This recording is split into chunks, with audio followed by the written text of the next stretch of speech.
Buen día a todos ustedes. El día de hoy le vamos a presentar nuestro trabajo audiovisual sobre la visita virtual al lugar de la memoria. En el primer ambiente podemos observar un mural donde nos habla del impacto que tuvo el terrorismo en el Perú. Nos habla que los grupos más dañados fueron los sectores andinos y amazónicos, y que los políticos que gobernaron en la época no supieron en sí cómo afrontar. Lamentablemente, la única solución que encontraron fue que las Fuerzas Armadas se encargaran. Sin embargo, este hecho no tuvo solución, solamente causó más daño a la población.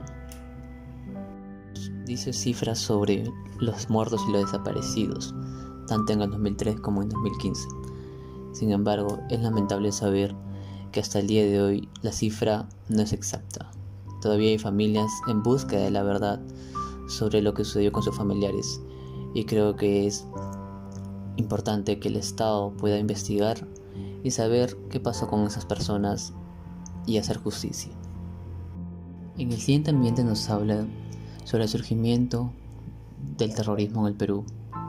Nos habla de Sendero Luminoso, que fue una facción del Partido Comunista Peruano en la década de los 70, y sobre su ideología, que era básicamente la ideología de Mao Zedong, Vladimir Lenin, Joseph Stalin y lo que se conoce también como el pensamiento Gonzalo. Este hecho de violencia, según narran, estaba justificado debido a que aquellos que buscaban el cambio eran los que históricamente han sido excluidos. Desde la época republicana, el Estado peruano no ha tenido consideración con los pueblos indígenas. Han sido excluidos de todo, de participación política, les han privado de derechos fundamentales como la salud y la educación. También nos muestra un mural donde nos habla de la onda expansiva de la violencia. Nos señalan que las regiones que concentraron un mayor porcentaje de víctimas fatales fueron Ayacucho, Huancavelica, Purímac, Junín, Huánuco y San Martín. Y luego, posteriormente, conforme la fuerza de Sendero Luminoso iba creciendo, Lima Metropolitana también se vio afectada. Luego, en un siguiente ambiente nos habla sobre la violencia y el ámbito educativo, donde nos señalan el abandono del sector educativo que fue fundamental para el surgimiento de Sendero Luminoso, ya que surgió en una universidad pública y que tuvo dirigentes y militantes que contaban con educación superior. Este hecho fue fundamental debido a que colegios, institutos de formación docente y algunas academias preuniversitarias fueron lugares en los que Sendero Luminoso reclutó a muchos militantes. Es importante saber que también su discurso de justicia social fue fundamental para lavar los cerebros a los jóvenes. Luego, en un siguiente ambiente, nos muestran un video sobre la realidad educativa en el Perú en el año 2015, que no es muy diferente, de hecho, al año 2021. Es muy importante entender y comprender que el sistema educativo en nuestro país es precario y más en las zonas rurales. Este hecho también fue fundamental debido a que en las zonas rurales fue donde surgió más la ideología del Sendero Luminoso. Y también nos habla de un pueblo, muchos pueblos, donde nos habla del porcentaje que afectó en las zonas rurales, que si bien es cierto, el terrorismo afectó en todo el Perú, su impacto fue desigual. Este hecho fue fundamental debido a que la parte más afectada fueron en las zonas más pobres y que históricamente siempre lucharon para lograr su reconocimiento como ciudadanos, y que a pesar de vivir en un terror por Sendero Luminoso y el MRTA, también se vieron asustados por las Fuerzas Armadas del Estado, que no tuvieron consideración y que violaron sus derechos en muchas ocasiones y de diversas maneras. Luego, en un siguiente ambiente, nos hablan sobre las luchas contra subversiva. Nos hablan de la década de los 80 e inicio de los 90 que duró aproximadamente este hecho.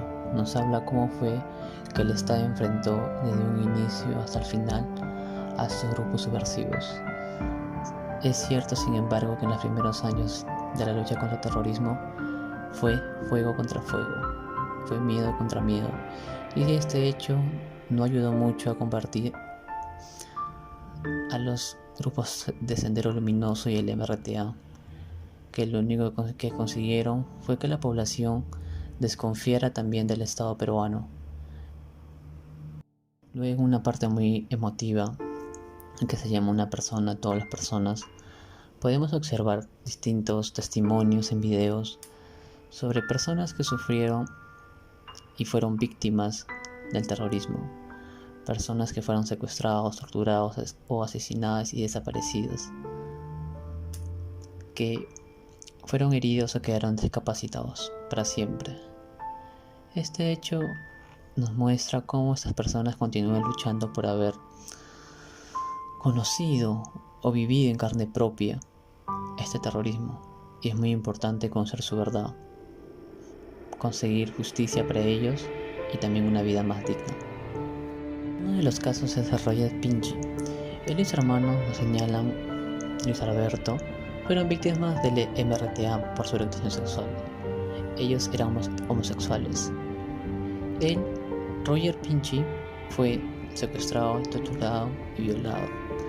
Este hecho es muy trágico debido a que violaron sus derechos.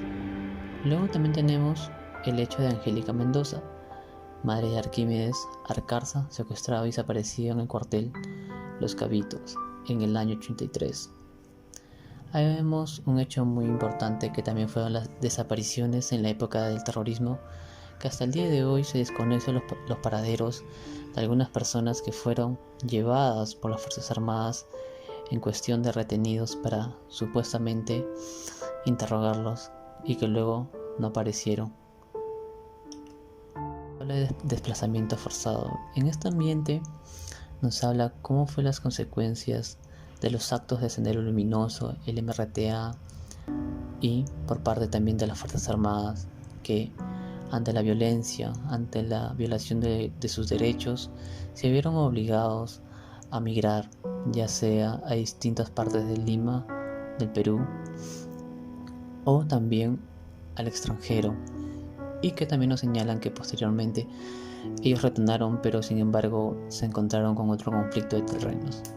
También nos muestran partes de las zonas que usaron como, digamos, una especie de carretera para poder huir de aquellos grupos subversivos, o también de las Fuerzas Armadas, que no tenían mayor criterio para diferenciar entre un terrorista y un ciudadano.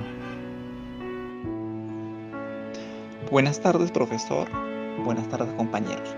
Soy William Quispe y voy a explicar el segundo nivel del LUM, el Museo de la Memoria. Bueno, en el segundo nivel del LUM se van a ver todas las acciones que va a hacer el Estado para enfrentar el terrorismo. ¿No? Por ejemplo, en esta fotografía donde estoy señalando con mi mouse,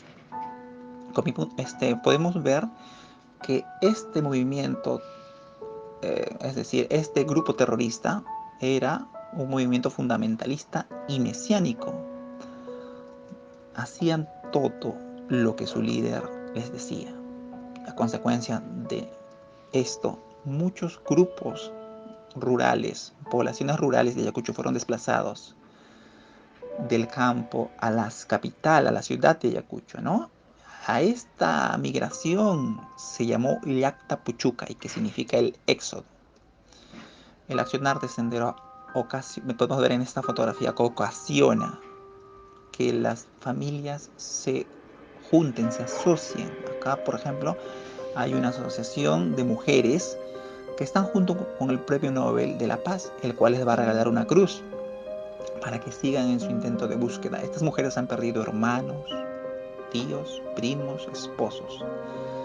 Y bueno, no se van a sentir tranquilas hasta poder saber de ellos. Entonces el Estado va a actuar en contra de Sendero Luminoso, ¿no? Y la sociedad civil también va a haber una participación de ella. Eso es lo que podemos ver en esta diapositiva. Bueno, en esta segunda diapositiva podemos ver el caso de la Cantuta. 9 estudiantes y un profesor fueron asesinados extrajudicialmente, pensando que eran terroristas, por un grupo paramilitar Esto fue un caso muy sonado, ¿no? Y un caso de lesa humanidad. Acá podemos ver los atentados de coches bombas que hacían los senderistas para poder llegar al poder mediante el terror, la masacre, el asesinato. Cuando llegó a Lima estas acciones, los peruanos, los limeños sentimos en piel propia lo que nuestros hermanos provincianos sentían en el interior del país. Y no solamente fueron los coches bombas puestos en centros comerciales o entidades del Estado, también los canales de comunicación, los canales de televisión fueron afectados. En esta fotografía podemos ver la respuesta del Estado. En este caso, el ejército, ¿no? Las Fuerzas Armadas va a ser la única conexión entre el Estado y las poblaciones, porque era la que se le había encargado para que luchase contra los senderistas y emerretistas. Los emerretistas habían asesinado a muchas autoridades y líderes civiles, habían acabado con muchas vidas civiles, ¿no? Y bueno, el Estado tuvo que darle a las Fuerzas Armadas este rol para que las combata, ¿no? Entonces ha militarizado la respuesta, pero tal vez no había otra forma de hacerlo. Acá podemos ver en esta parte del Museo del LUM la captura del monstruo, del tristemente célebre Abimael Guzmán Reynoso. Él fue capturado en la noche del 12 de septiembre de 1992 por el GEIN, el Grupo Especial de Inteligencia. Meses atrás había sido capturado el líder del MRTA, Víctor Polay Campos, y con esto se daba un duro golpe a los grupos terroristas. Sin embargo, años más adelante, los MRTistas van a capturar la embajada de Japón y a tener secuestrados a unas 72 personas. Sin embargo, y por fortuna, se va a lograr recuperar la embajada de Japón y bueno, solamente un rehén va a morir, los policías, los militares van a morir y bueno, todos los senderistas murieron, ¿no? En la lucha que se dio contra las fuerzas militares. Acá podemos ver las desapariciones forzadas, ¿no? Miles de personas van a desaparecer en este periodo a causa de los grupos terroristas y a veces por detenciones arbitrarias de las fuerzas militares. Y bueno, acá podemos ver una gran pancarta donde expresan sus familiares el dolor de haber perdido a sus familiares, ¿no? Porque no los pueden encontrar, no saben nada de ellos. Y bueno, ese dolor es perenne. Y por último, he querido retratar acá este mural de Yosmiel Sánchez, que es un artista huancaíno, que representa la justicia.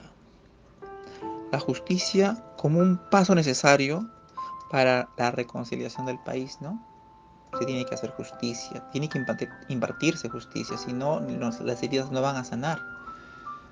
Tienen que retribuir a las víctimas indemnizaciones, tratar de buscar a los desaparecidos, impartir justicia y el mayor peso de la ley contra estos grupos subversivos. Y en el otro lado, en el lado derecho,